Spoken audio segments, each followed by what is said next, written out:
আজকের ব্লগটা কিন্তু সত্যিই অন্যরকম। আজকে সকালবেলা উঠে বিছানা পরিষ্কার করে নিয়ে একদম রেডি হয়ে আজকে একটা জায়গায় যাওয়ার কথা আছে।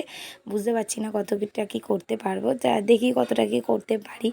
তো প্রত্যেক বছরই ভাবি যাব, তো যাওয়া হয় না। চলো এবছর বেরিয়েই পড়লাম। মেয়েকে নিয়ে সকালে উঠেই ঠিক করলাম, হ্যাঁ মেয়েকে নিয়েই যাব। তোমরা ঠিকই গেস করেছো। আমি এসেছি বাবা লোকনাথ মন্দিরে। এইটা আমাদের বাড়ির সামনেই লোকনাথ বাবা মন্দিরটা, কিন্তু সত্যি বলতে আমাদের আসা হয় না। ভিতরে প্রচুর লাইনটা কিন্তু তোমরা যেটা দেখছো খিচুড়ি খাওয়ারই লাইন।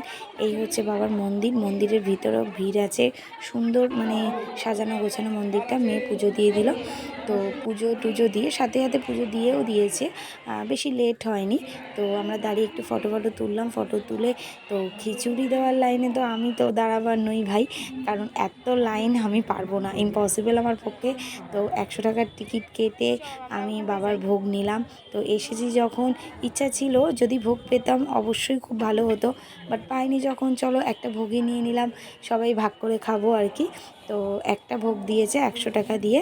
তো খেয়েছি, বাড়ি এসে খুব ভালো লাগলো। প্রণামী বাক্সে প্রণামী দিয়ে দিলাম, দিয়ে বাড়ি ফিরলাম।